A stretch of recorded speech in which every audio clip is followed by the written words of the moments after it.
짠! 자, 열대저기압 들어가 보겠습니다.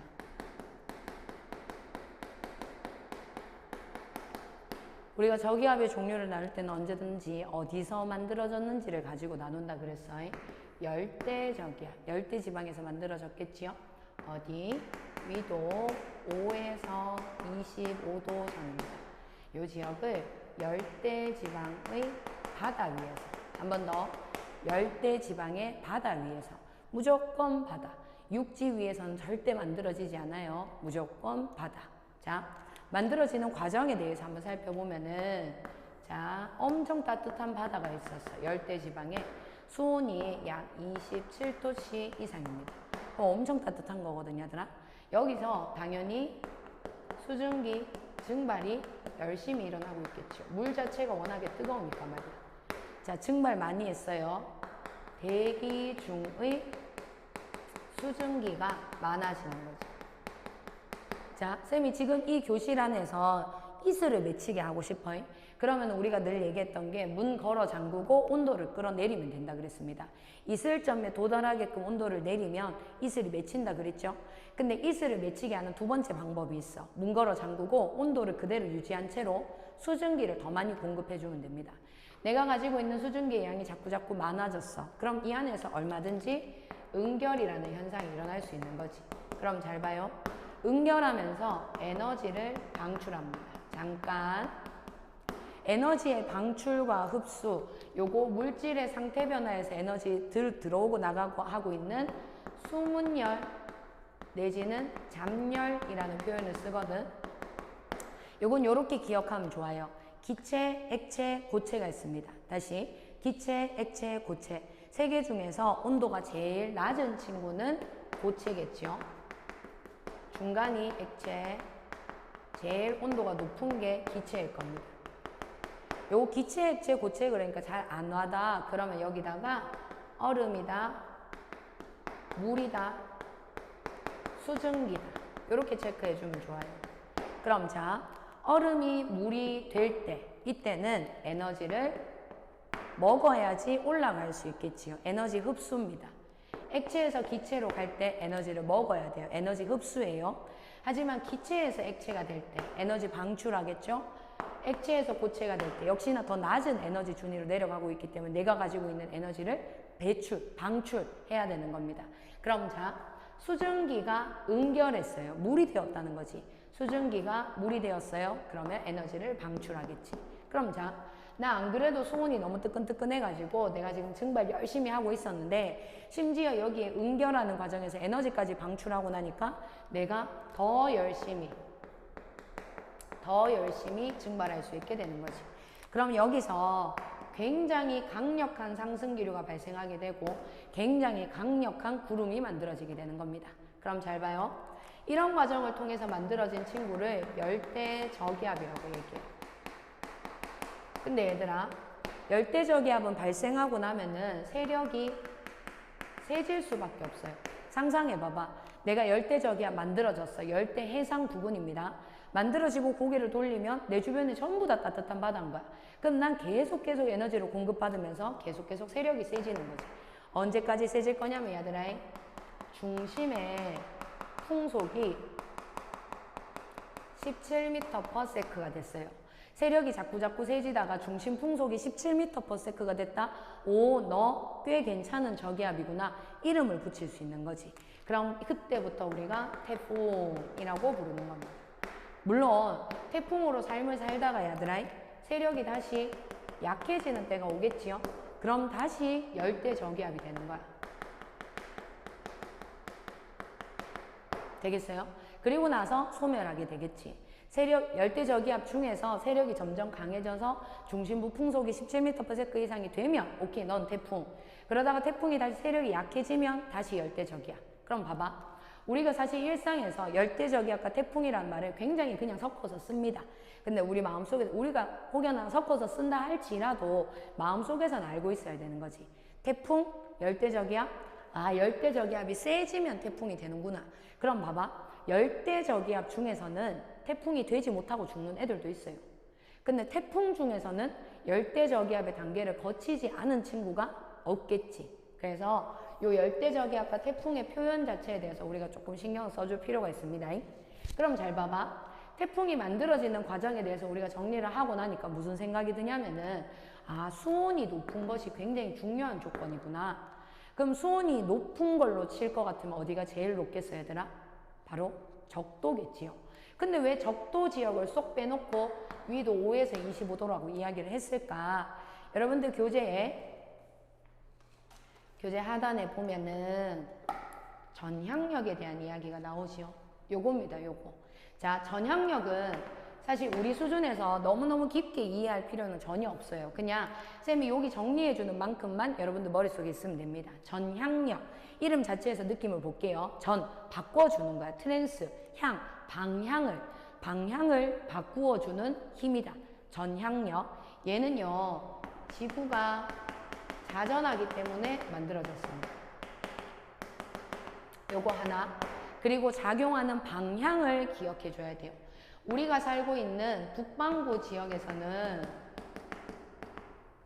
물체가 운동하는 방향, 이동하는 방향, 진행하는 방향에 대해서 오른쪽 90도만큼 작용을 하고, 역시나 남반구 지역에서는 물체가 운동하는 방향, 진행하는 방향, 이동하는 방향, 나아가는 방향에 대해서 왼쪽 90도로 작용합니다. 이 정도는 머릿속에 있어줘야 돼. 전향력, 방향을 바꿔주는 힘이다. 지구가 자전하기 때문에 생긴다 했어. 뭔지 잘은 모르겠지만은 우리 북반구 지역에서는 물체가 가는 방향에 대해서 오른쪽 90도, 남반구 지역에서는 물체가 가는 방향에 대해서 왼쪽 90도. 오케이. 되겠지요? 그런 다음에 요식, 이거는 사실 여러분들은 몰라도 괜찮습니다. 쌤은 이 식을 왜 가지고 왔냐면 얘들아, 전향력 F, 혹은 코리올리라는 아저씨가 전향력을 찾아냈거든. 그래서 코리올리 힘이라고도 불러요. 요거는 EMV 오메가 몰라도 됩니다. 몰라도 괜찮아요. 우린 뭐만 볼까? 요것만 봅시다. 사인 위도. 자, 사인 위도 값이 들어가요. 우리 적도 지역은 위도가 빵도지요. 그럼 사인 빵도, 그러면 0값이 되는 거지. 적도 지역엔 전향력이 없어. 자, 태풍이라는 친구는 상승기류, 구름이기도 하지만은 소용돌이입니다, 얘들아. 뭔가 이렇게 감아지는 흐름이 필요한 건데 전향력이 없는 적도에서는 만들어지지 못해요. 그래서 5에서 25도라는 지역 자체가 전향력도 어느 정도 적당히 있고, 그 다음에 수온도 적당히 높고, 요 두 가지의 조건을 만족하는 지역이 5에서 25도다. 할 수 있겠죠? 그럼 자, 그 뒷페이지에 나오는 내용은 사실 굉장히 라이트한 내용입니다. 열대저기압은 발생 지역에 따라서 이름을 달리 불러요. 미국 쪽으로 가면 허리케인이다. 우리나라 쪽으로 오면 태풍이다. 뭐 남쪽으로 가면 윌리윌리다. 사이클론이다. 뭐 이런 식으로 그냥 지역에 따라서 어디로 가느냐에 따라서 이름이 달리 보인다. 그리고 우리가 알고 있는 매미 뭐 이런 거 있죠. 뭐 신바, 작년 거 이런 것처럼 이름을 붙이는 거는 그 영향을 받고 있는 지역 안에서 각각 10개씩 이름을 내요. 그래서 이렇게 그냥 랜덤으로 좀 섞어놓고 올 때마다 하나하나씩 이름을 붙이는 겁니다. 근데 보통 약간 그냥 암묵적인 룰 같은 거는 좀 순한 이름을 정해요. 태풍은 아무래도 피해를 많이 끼치잖아요, 얘들아. 그러니까 막 안 그래도 피해 끼쳐서 무서워 죽겠는데 강철 이런 거 하면 너무 무섭겠지. 그래서 좀 착한 거, 개나리, 진달래 이런 거, 매미 얼마나 귀여워. 그런 이름을 붙인다. 그런 얘기입니다. 되겠죠? 자, 넘어가서 태풍의 이동과 관련되는 이야기인데 잘 봐. 태풍의 이동은 이렇게 이야기해 볼게요. 태풍은 공기의 어떤 덩어리야, 얘들아. 나 스스로가 모터가 달려가지고 이동하는 친구가 아니라 주변 바람의 영향을 받아서 이동하는 겁니다. 근데 잠깐, 무조건 고위도로 이동해요. 왜냐면 우리 태풍은 적도 부근에 뜨끈뜨끈한 에너지를 가지고 고위도 지역으로 수송해주는 역할을 할 거거든. 그래서 항상 저위도에서 고위도로, 그러니까 우리 북반구 지역에서는 항상 북쪽으로, 남반구 지역에서는 항상 남쪽으로 되겠지요? 그러면 남북 방향의 이동은 우리가 고민할 필요 없고 동서방향의 이동만 좀 생각을 해봅시다. 이리 와보세요. 자, 위도에 따라서 움직임을 살펴보겠습니다. 예를 들어 여기가 적도, 여기가 30도, 여기가 60도 라고 했을 때 0에서 30도 저위도 부근에서는 북 동쪽에서 불어오는 바람이 주로 불어요. 근데 요걸 옛날 사람들이 무역하는 데 썼었대. 그래서 북동무역풍이라고 불러주고 30에서 60도 부근은요. 이렇게 서쪽으로 치우쳐져 있는 바람입니다. 편서풍. 물론 우리가 대기대순환을 배우고 나면 위도별 바람 아무것도 아니야 얘들아. 일단은 오늘은 그냥 받아들여 보세요. 그럼 잘 봐. 적도 인근 어디에서 내가 태풍이 만들어졌어. 이때 동풍 계열의 바람을 탑니다. 남북 방향을 신경 쓰지 말라 그랬지요. 북풍 계열의 바람이라고 해서 내가 찍어 눌려지면서 밑으로 내려가는 게 절대 아니라고. 항상 위로 대신에 동풍 계열의 바람을 타고 이렇게 이동합니다. 이때 위도 30도 부근에서는 바람의 방향이 바뀌지요. 그러면 서풍 계열의 바람을 타고 이렇게 이동하는 거지.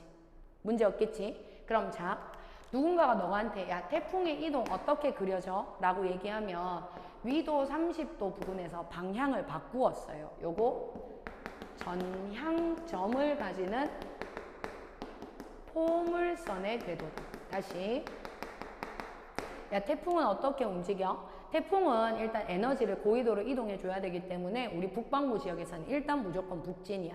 근데 북쪽으로 가는 걸 북진이라고 부르거든요 얘들아.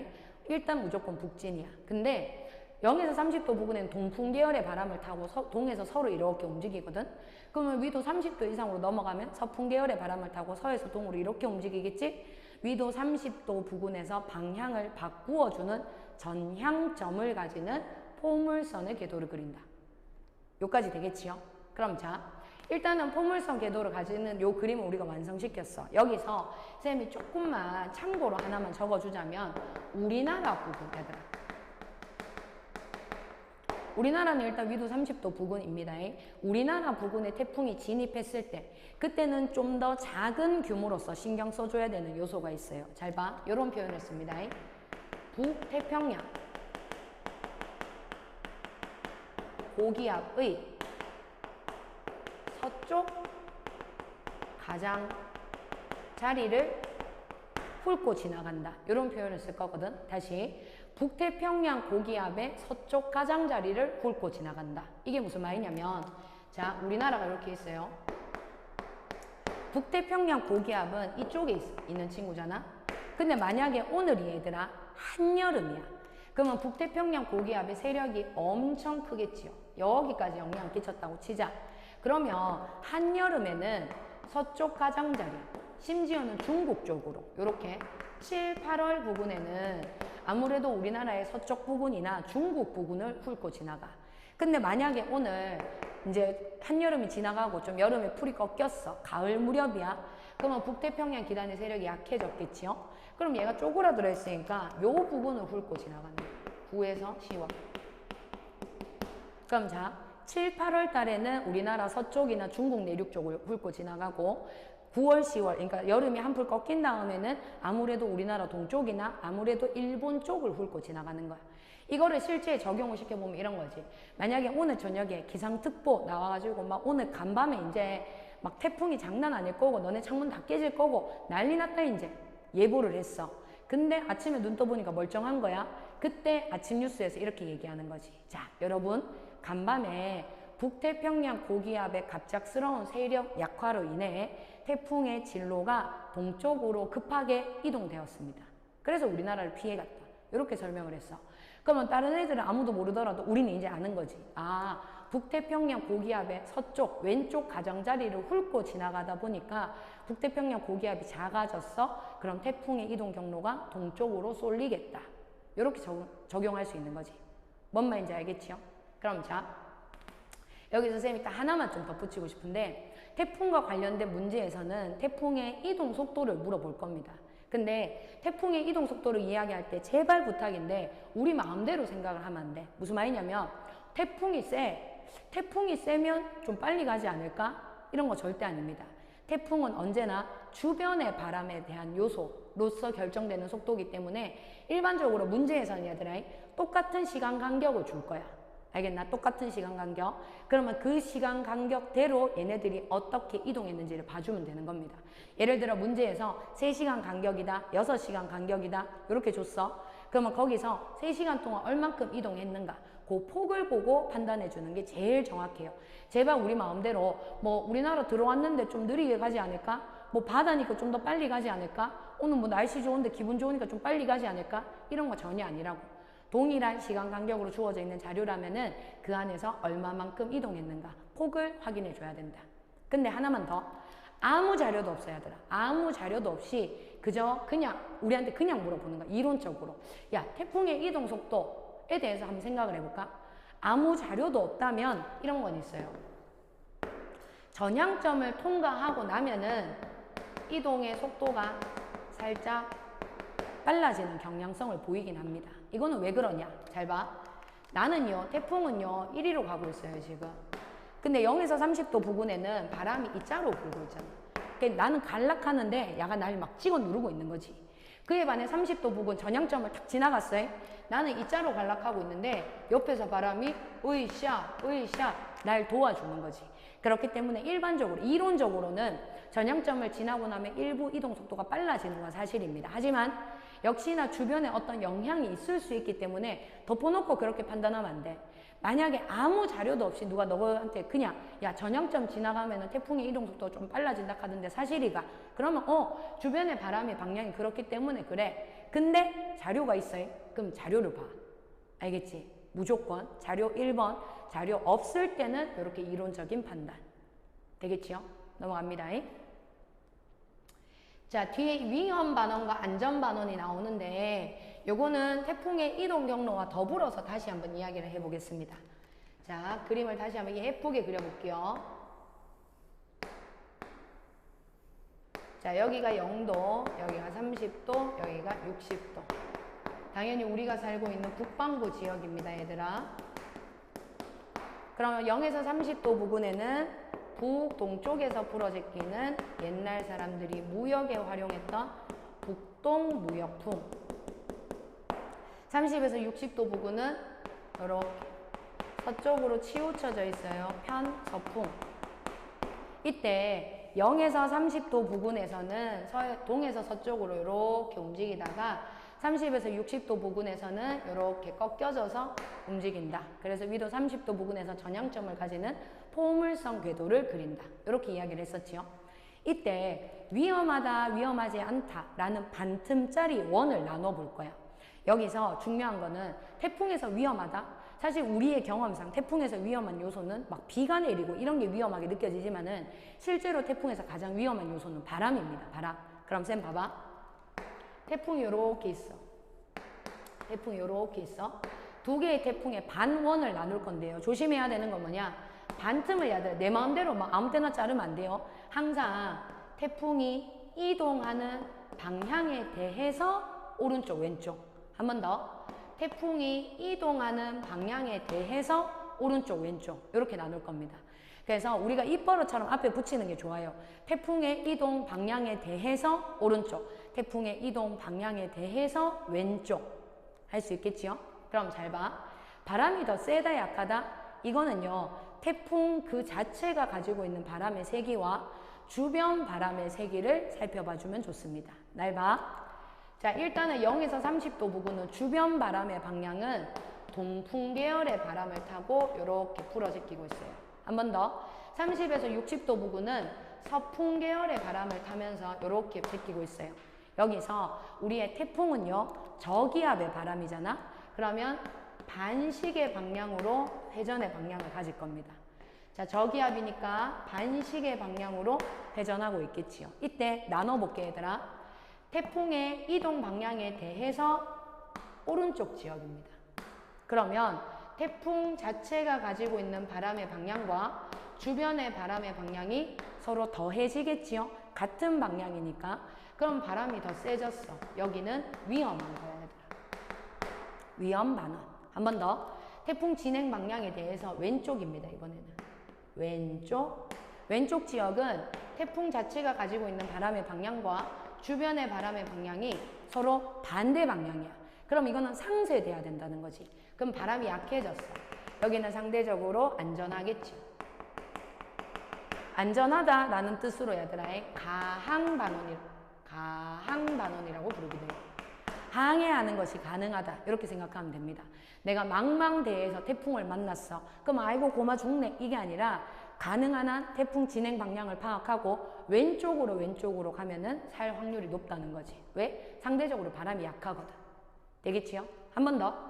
만약에 0에서 30도 부근은 태풍 진행 방향에 대해서 오른쪽이 위험하고 왼쪽이 안전하다는 걸 내가 알았어요. 근데 30에서 60도 부근에는 그게 달라지면 좀 귀찮겠지. 외워야 되니까. 이리 와봐봐. 자, 역시나 태풍 진행 방향에 대해서 오른쪽 지역입니다. 태풍 자체가 가지고 있는 바람의 방향과 주변의 바람의 방향이 서로 같은 방향. 휴. 그럼 여기도 바람이 세졌으니까 위험하겠네요. 한 번 더. 태풍 진행 방향에 대해서 왼쪽 지역. 태풍 자체의 바람의 방향과 주변의 바람 방향. 역시나 서로 상쇄돼 버리죠. 그럼 여기는 바람이 약해. 그럼 안전하구나. 오케이. 그럼 봐. 북반구 지역에서는 저위도든 중위도든 상관없어. 태풍 진행 방향에 대해서 오른쪽 지역은 위험하고 왼쪽 지역은 안전한 거야. 자, 내가 이 과정을 잘 이해하고 있는지를 살펴보기 위해서는 자, 남반구를 한번 그려보세요. 남반구. 쌤이 힌트를 줄게 하더라. 남반구는요. 여기가 0, 여기가 30, 여기가 60이라고 했을 때 힌트니까 어차피 0에서 30도 부근에는 역시나 남동무역풍이 붑니다. 30에서 60도 부근에는 역시나 편서풍이 불어요. 그럼 동풍 계열의 바람을 타고 동에서 서로 가겠지. 서풍 계열의 바람을 타고 서에서 동으로 가겠지. 그럼 역시나 위도 30도 부근에서 전향점을 가지는 또 다른 포물선의 궤도를 가지겠지. 이때 태풍 자체의 바람, 얘들아. 남반구잖아요. 남반구는 왼손 꺼내자 그랬지. 저기압, 상승기류, 이 시계 방향. 그러면 저기압 안에서 시계 방향으로 그려주는 거야. 시계 방향. 그려놓고 주변 바람하고 더하고 빼고 해보면 되겠지요. 내가 남반구의 과정을 제대로 그려낼 수 있다면 북반구의 과정도 잘 기억하고 있다고 생각해 주면 됩니다. 여기까지 되겠지요? 근데 자, 여기에서 우린 또 뭐에 대한 이야기를 시작해야 되냐면 얘들아, 태풍이 지나가는 동안에 풍향의 변화가 어떻게 됐느냐 하는 이야기를 할 건데요.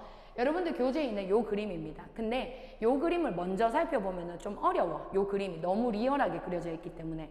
그래서 쌤이 좀 단순화 시켜서 여기다 그림을 하나 그려볼게요. 영상으로 찍다 보니까 화면이 좀 좁아서 얘들 요거 좀 살짝만 지우고 이리 와봐봐. 만약에 태풍이 이렇게 가고 있어. 태풍이 이동하는 방향에 대해서 왼쪽 지역과 태풍이 이동하는 방향에 대해서 오른쪽 지역이 있어. P와 Q로 지역을 표시했습니다. 이때 태풍이 여기 있을 수도 있고 여기 있을 수도 있고 여기 있을 수도 있고 태풍의 이동 경로잖아요. 쭉 가고 있는 거야 지금. 잘 봐.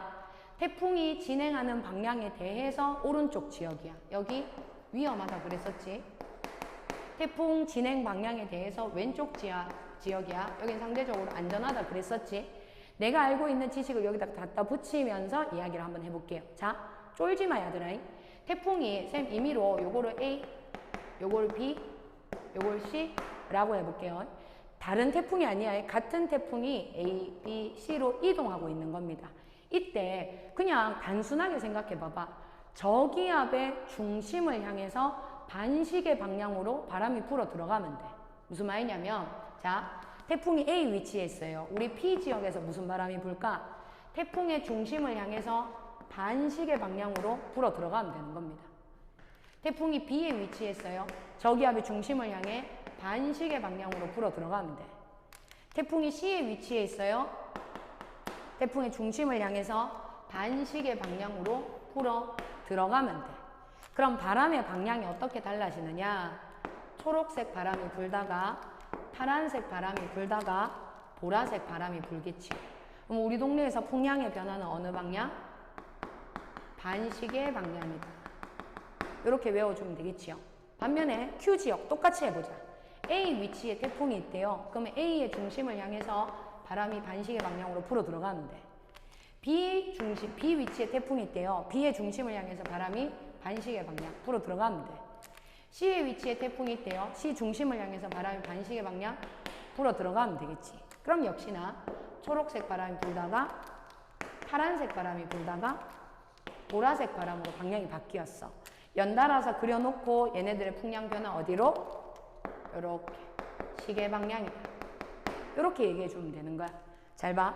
태풍의 진행 방향이 여기 있어요. 진행 방향에 대해서 오른쪽은 시계 방향, 왼쪽은 반시계 방향. 요거 평형하듯이 요렇게 돌리면 됩니다. 또 빈시같이 안으로 감아 돌리지 말고 얘들아 밖으로 평형하듯이 수영할 때 요렇게 할 수 있겠지요? 그럼 자, 내가 이걸 기억을 했어요. 일단 오케이 됐어. 근데 여기에 쌤이 하나만 더 붙여볼게요. 여기 밑에 빈칸에다가 쌤이 그림을 하나 더 붙여볼 건데 우리가 지난 시간에 온대저기압에 대한 이야기를 하면서의 풍량의 변화에 대해서 얘기한 적이 있어요. 날 봐. 저기압의 중심이 여기 있고 저기압 왼쪽 하단에 한랭전선, 저기압 오른쪽 하단에 온난전선. 한랭전선, 온난전선 기준으로 했을 때 풍향 요래 그려진다 그랬지요. 그래서 한랭전선 통과 전후 남서풍이 불다가 북서풍으로 바뀌었어요. 풍향의 변화, 시계 방향. 온난전선 전후 남동풍이 불다가 남서풍으로 바뀌었어요. 풍향의 변화, 역시나 시계 방향. 그래서 한랭전선과 온난전선의 특징을 나눌 때 하나는 요러면 자는 또 저랬었는데 서로 다른 경우가 많았는데 전선이 통과하는 길에 풍량의 변화 자체는 두 개가 똑같이 나온다고. 오 그렇구나. 우리 체크했었지. 여기서 쌤이 하나 더 부탁했던 게 뭐냐? 여기였죠. 저기압 중심으로 해서 살짝 위에 있는 동네. 여기는 저기압 중심부 부근이니까 저기압의 영향을 많이 받았겠지. 상승기류 활발하겠지. 구름 많겠지. 날씨 흐리겠지. 비는 오는지 안 오는지 나도 잘 몰라. 근데 어찌됐건 날은 일단 흐려.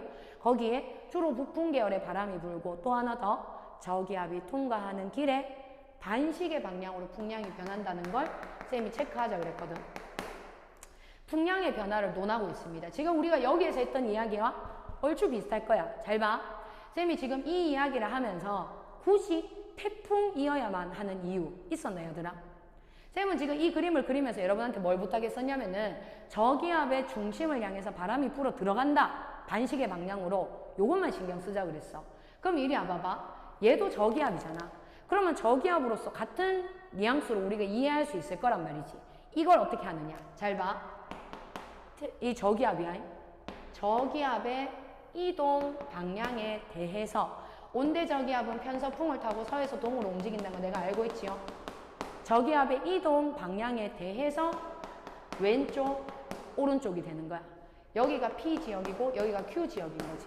앞서 태풍에서 이야기했던 것처럼 P지역 반시계로 변했고 Q지역 시계 방향으로 변했는 거야. 이게 한랭전선이 뭐 대단해서 시계 방향으로 변하고 온난전선이 뭐 대단해서 시계 방향으로 변했는 게 전혀 아니라고 둘 다 저기압이 이동하는 방향에 대해서 오른쪽 지역이었기 때문에 그저 시계 방향으로 변했던 겁니다.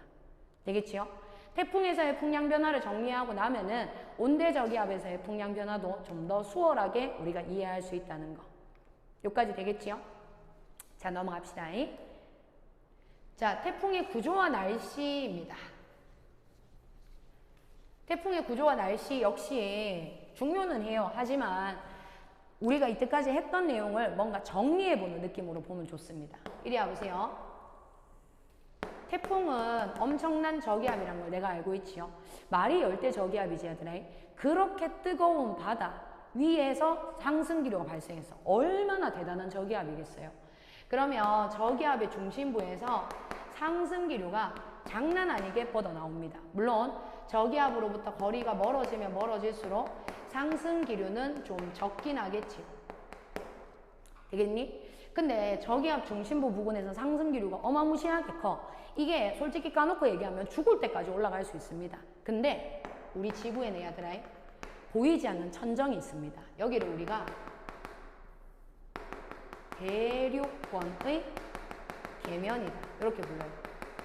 이게 이제는 우리 교육과정에서 대륙권, 성층권 뭐 이런 기층의 분류를 나누지 않기 때문에 우리가 좀 낯설 수 있는 개념인데 우리가 살고 있는 요 층을 대륙권이라고 불러요. 요 위의 층을 성층권이라고 부르는데 성층권은 너무너무 안정하기 때문에 어느 상승기류가 성층권을 뚫지 못해. 그래서 대륙권하고 성층권의 경계면이다 해서 대륙권 계면이라는 표현을 씁니다. 그럼 내가 아무리 대단한 상승기류를 하더라도 대륙권 계면에 부딪히고 나면 난 더 이상 못 가야 하더라. 그럼 잘 봐리. 여기서 태풍이라는 친구가 가지는 구조적 특징을 하나 알 수 있어요. 내가 진짜 엄청난 상승 기류야. 근데 막 신나서 올라가고 있는데 천장에 빵! 더 이상 뚫지 못한다고. 그럼 어떻게 해요? 아, 난 더 상승할 수 있는데 으악! 옆으로 커지는 겁니다. 그래서 야는 수직 규모. 그러니까 세로 방향으로 발달했는 스케일과 수평 규모. 옆으로 발달했는 스케일을 비교해 보자면 수평 규모가 월등히 크다. 이렇게 표현해요. 잘 봐. 대륙권 계면은 평균적으로 11km 정도 된다고 얘기하거든. 근데 우리 태풍 같은 경우에는 1000km도 넘게 발달하는 경우가 있어요. 그러면 봐. 수평 규모가 수직 규모에 비해서 엄청 크다. 이렇게 할 수 있겠지요? 요거 기억하고. 그럼 이때 구름을 한번 그려보자, 얘들아. 내가 상승 기류가 빡센 데서 구름을 그리고 싶은데 여기 문제가 생겼어. 자, 쌤 따라오세요. 천장에 빵 부딪혔습니다. 사방팔방으로 흩어지겠지. 근데 이게 바깥으로 나가는 애들은 상관이 없어. 왜냐? 이렇게 내려가면 돼, 그냥 얘들은. 문제는요, 얘들입니다. 가운데로 모여드는 애들도 있을 수 있단 말이야. 자, 상상해봐봐. 그 공기의 입장에서 상상해보자. 막 데워졌어, 열대해상에서. 아, 뜨거워, 우악 증발했어. 근데 천장에 빵 부딪혔어. 안속으로 모였어, 지금. 내 옆에는 엄청난 상승기류들이 막 있어. 난 이걸 뚫고 나갈 자신이 없어. 그럼 난 어디로 갈까? 요 그냥 모여있을 수는 없어야 돼. 그러면 여기서 어쩔 수 없는 하강 기류가 생깁니다. 다시. 중간에 모인 애들은 갈 데가 없어서 밑으로 내려오는 거야. 어쩔 수 없이 약한 하강 기류가 생겨요. 얘들은 하강 기류래요. 단열 팽창입니까? 압축입니까? 이게 약하든 말든 간에 어찌됐건 단열 압축 과정이 발생하게 되는 거죠. 단열 압축이래, 얘들아. 구름이 생겨요, 없어져요? 구름 없어져. 분명히 상승기류 졸라 빡센 데서는 구름이 막 있어야 돼. 근데 정 가운데에는 어쩔 수 없이 생겨나는 하강 기류에 의해서 구름이 없는 지역이 생기는 거야. 그래서 우리가 태풍의 위성사진 이런 걸 보면 얘들아, 약간 이런 느낌으로 태풍이 그려진다면은 여기에 가운데에 뽕 이렇게 뚫려 있는 거지. 이해되겠네, 얘들아? 여기를 태풍의 눈이라고 부릅니다. 자, 가운데로 모여졌는 공기가 어쩔 수 없이 하강해서 만들어지는 구름 없는 지역. 되겠지요? 여기를 태풍의 눈. 그럼 잘 봐. 눈 양옆을 눈벽이라고 불러요. 눈벽. 그럼 태풍의 눈 지역에는 구름이 없어. 날씨도 잠깐 맑아요. 바람도 약해집니다.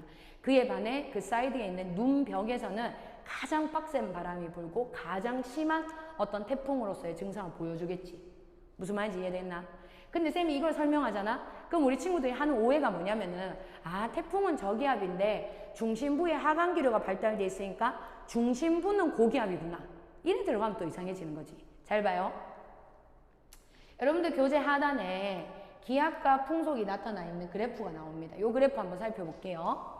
자, 태풍의 중심으로부터의 거리가 주어져 있어요. 여기가 태풍의 중심입니다. 그럼 봐. 만약에 태풍의 눈 덕분에 고기압이 되었다면은 기압의 그래프를 그려보았을 때 얘들아, 쭉 낮아지다가 여기서 뭐 다시 슬그머니 올라가 줘야 될까, 아이가? 그렇지가 않다고. 중심부에서 하강기류가 있고 단열 압축이 발생하고 구름이 없어진 것은 사실이지만 그렇다고 해서 야가 저기압이 아닌 건 아니라고. 분명히 저기압입니다. 그래서 중심부에서 기압이 가장 낮게 설정이 되어줘야 되는 거야. 하강기류? 이거는 얘들아 어쩔 수 없이 발생했는 거야. 어떤 고기압이 될 법한 근원적인 원인이 있었던 게 아니지. 지표면의 냉각도 아니지요. 대기대순환도 아니지요. 아무것도 아닌 거야, 얘들아. 그래서 저기압의 중심부, 태풍의 눈 지역은 최고 저기압이 되는 겁니다. 여기까지 무리 없겠지요? 한 번 더. 그에 반해 풍속을 그려보면은 풍속은 중심부로 갈수록 일단 빨라져. 근데 태풍의 최중심부, 그러니까 태풍의 눈 지역에서는 오히려 풍속이 슬그머니 줄어드는 구간이 생깁니다. 그리고 쌤 그래프의 디테일 보이나요, 얘들아? 여기. 오른쪽이 더 빠르지요? 요거 위험 반원이라서 그래요. 여기까지 되겠니, 얘들아? 태풍의 눈에 대한 개념을 정리를 잘 해야 될 중요한 개념은 맞습니다. 근데 쌤이 여기서 하나만 당부를 좀 하자면 여러분들이 문제를 풀다가 얘들아 섣불리 눈을 꺼내면 좀 이상해져요. 무슨 말이냐면 자, 쌤이 예를 들어볼게. 이걸 다시 조금 줄이고 자, 쌤 봐봐봐. 만약에 어느 문제에서 요 옆에다 그릴게. 만약에 어떤 문제에서 우리나라가 있어요. 태풍이 요렇게 지나갔대. 예를 들어서 여기가 6월 30일이라고 쳐볼게요. 자, 요 대구야. 그럼 문제에서 이렇게 묻는 거지. 자, 6월 30일 날 대구 지역에는 상승 기류가 강했다. 6월 30일 날 대구는 태풍의 완전한 영향권에 있습니다. 맞지요? 그러면 태풍 저기야 상승 기류 오케이. 동그라미를 쳐줘야 돼. 쌤이 이 이야기를 했는데 한치라도 망설여진 친구가 있다면 마음속에서 눈을 떠올린 거야. 태풍이 완전 우리 동네에 들어왔으면 태풍의 눈의 영향을 받으면 어떡하지? 태풍의 눈은 하강 기류라 했는데 이렇게 들어가면 이상해지는 거지. 자, 눈은요, 문제에서 눈이라고 표현하지 않는 이상 여러분들 스스로가 먼저 떠올릴 필요는 전혀 없습니다. 무슨 말이냐면 만약에 6월 30일 날 태풍이 우리 동네에 상륙했다고 치자. 그래도 태풍의 눈 안에는 못 들어갈 수도 있어. 왜냐? 태풍이 막 예를 들어서 한 500km쯤 돼요. 근데 태풍의 눈은 20-30km밖에 안 돼. 진짜 조그만해. 태풍이 우리한테 최고로 영향을 미치고 있는 시기라 하더라도 우리 동네가 하필이면 그 중앙부에 쏙 들어가리라는 보장이 없다는 거지. 만약에 문제에서 이 지역을 묻고 싶어, 너한테 태풍의 눈이라고 얘기를 하고 싶어. 그러면 잠깐 바람이 약해졌는데 얘들아 있잖아. 뭐 이런 거. 알겠나? 잠깐 날씨가 맑아졌는데, 잠깐 구름이 없어졌는데, 요런 이야기를 덧붙입니다. 문제에서 눈과 관련된 어떤 힌트가 따로 나오지 않은 이상 신경 쓸 필요가 없다는 거지. 그러면 이런 것도 있을 수 있어요. 잘 봐. 우리 대구 지역에서의 풍속 그래프입니다. 풍속. 여기가 6월 30일이야. 풍속이 이렇게 그려진 거야. 풍속 6월 30일날 제일 셌대요. 이거를 들고 와서 선생님 태풍의 눈에서는 바람이 좀 약해지잖아요. 이런 질문을 하면 안 된다고. 우리 동네에 태풍이 상륙했다고 해서 우리 지역이 반드시 태풍의 눈 안에 들어가리라는 보장이 없습니다. 되겠지요? 6월 30일날 바람이 최고로 강했다는 것은 우리 동네 특히나 태풍의 눈이 아니라는 걸 보여주고 있는 거야. 뭔 말인지 알겠지요? 눈 자체는 진짜 중요해, 얘들아. 근데 눈에 대해서 우리가 너무 섣불리 생각해버리면 문제에서 오류가 생긴다는 거지. 문제에서 이것은 태풍의 눈이요, 바람이 약해졌어, 뭐 구름이 없어졌어, 이런 설명이 있지 않은 이상 우리 스스로가 먼저 섣불리 눈에 대한 개념을 떠올리면 위험하다는 거지. 여기까지 되겠지요? 자, 넘어가 보겠습니다. 태풍의 에너지원. 쌤이 늘 이야기하지요. 저기압에서는 무엇보다 에너지원이 중요합니다. 저기압은 상승기류, 상승기류를 만들어내는 힘이 필요해요. 자, 우리는 이미 했어요. 태풍의 에너지원. 태풍은 언제 상승기류가 제일 빡세다 그랬지, 얘들아? 열대 해상에서 일단 데워졌어. 그럼 상승 열심히 하겠지? 근데 거기서 응결이 일어나야 된다 그랬잖아. 그래서 잘 봐. 수증기가 물이 되는 과정에서 발생하는 응결열입니다. 요거를 교재마다 얘들아 그저 수문열이다, 잠열이다 이렇게 부르는 교재도 있긴 하거든. 수문열, 평소에는 숨어있다가 물질의 상태 변화 시에만 드러난다 그래서 수문열. 잠열도 숨을 잠자를 써서 한자로 숨을 잠자를 써서 수문열과 똑같은 말입니다. 그럼 잘 봐요.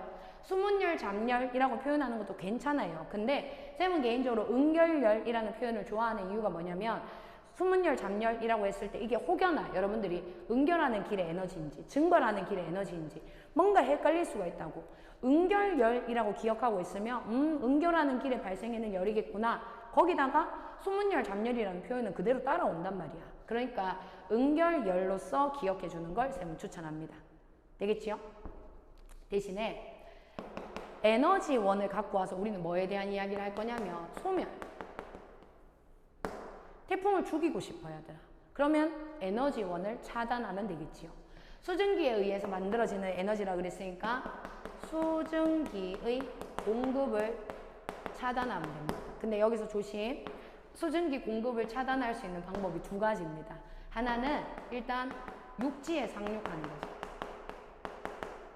육지 위에 올라오게 되면 더 이상의 수증기 공급이 없잖아. 거기다가 육지 위에 올라오게 되면 얘들아 마찰이 발생해요. 아무래도 바다보다는 육지가 거실거실하거든. 그러면 그 마찰에 의해서 내가 세력이 급격히 약해지는 거지. 그에 반해 꼭 육지가 아니라도 괜찮아 얘들아. 차가운 해안 위에 놓였어. 찬바다, 고위도의 바다. 이런 데 가면은 나보다 온도가 낮아. 그럼 거기서 굳이 수증기 공급을 잘 받기가 어렵다 이 말이지. 되겠나? 차가운 바다 위에 얹어져도 육지에 올려줘도 세력이 약해집니다. 여기서 잠깐만 얘들아, 태풍의 세력이 약해졌대요. 태풍의 세력이 약해졌다는 말은 기압이 어떻게 됐다는 소릴까요? 태풍은 저기압이야. 저기압의 세력이 강하려면은 저기압 다워야 됩니다. 세력이 약해졌대. 덜 저기압이 되면 되겠지요. 기압이 높아지면 세력이 약해진 거야. 되겠나? 그래서 이것도 하나만 당부할게요. 문제에서 태풍의 세력을 물어보는 경우가 많습니다. 이때 여러분들이 역시나 제발 내 마음대로 생각하지 말고 태풍의 세력 언제든지 중심 기압만 보고 판단합니다. 자, 내가 봤을 때 우리나라 위에 올라왔어. 이 새끼 약해질 것 같은데 내 마음대로 생각하면 안 된다고 얘들아.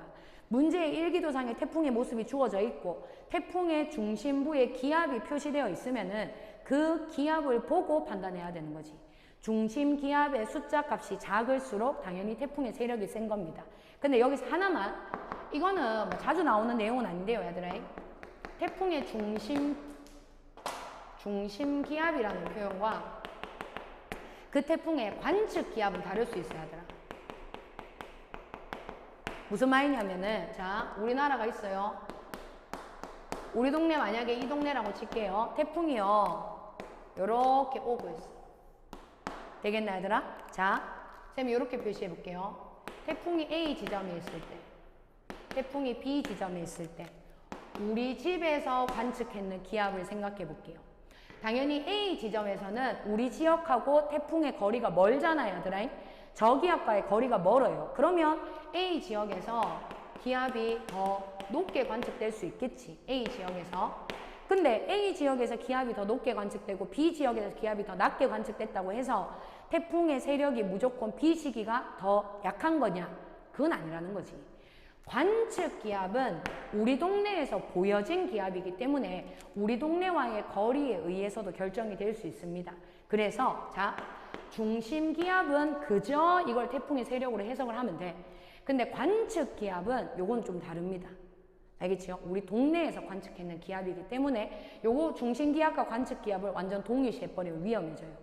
요거 잘 챙기세요. 되겠지요?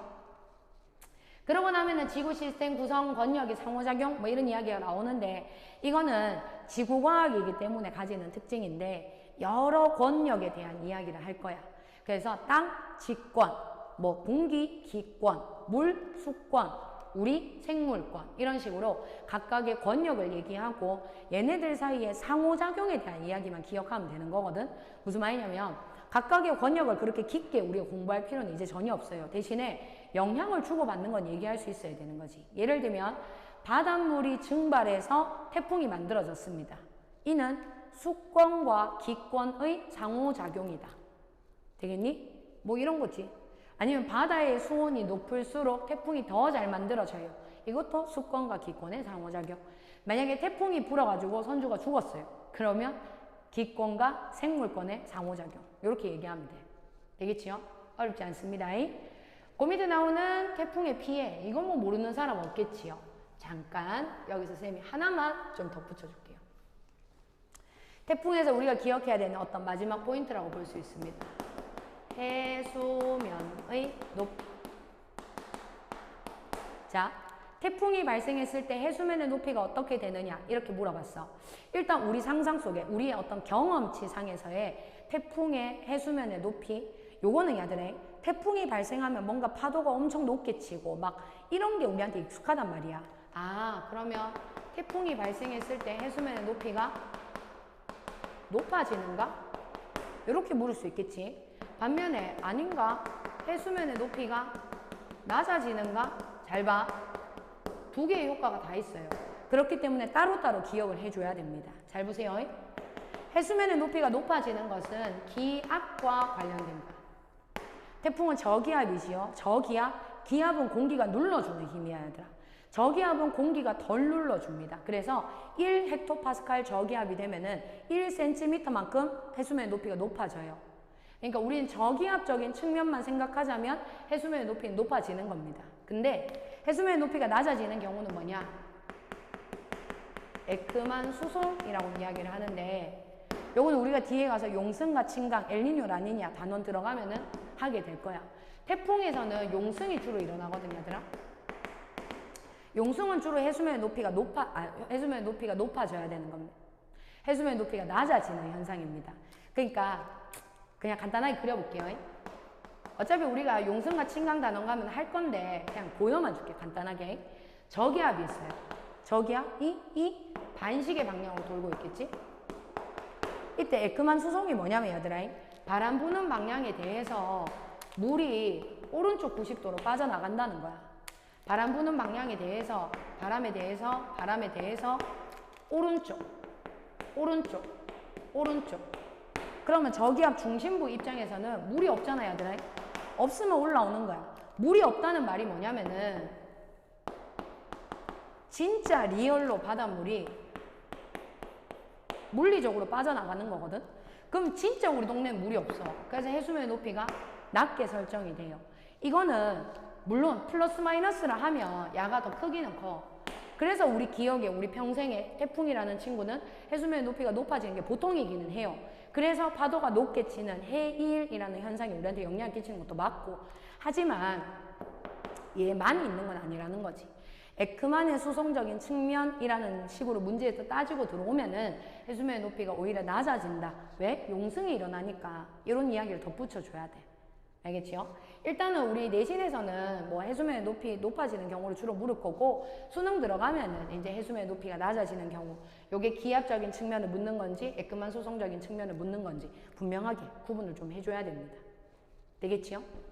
자, 여기까지 정리하고 나면은 그 뒤에 쌤이 온대저기압과 열대저기압의 특성을 비교해 놨어요. 요것만 싹 읽어보고 어느 정도 내 머릿속에 정리가 된다. 그러면 나는 온대저기압과 열대저기압에 대한 내용이 어느 정도 돼 있는 겁니다. 되겠지요? 약간 개념 확인용으로 써주면 좋을 것 같아요. 자, 여기까지 정리하고 질문할 거 있으면 언제든지 물어보도록 합니다. 안녕, 뿅!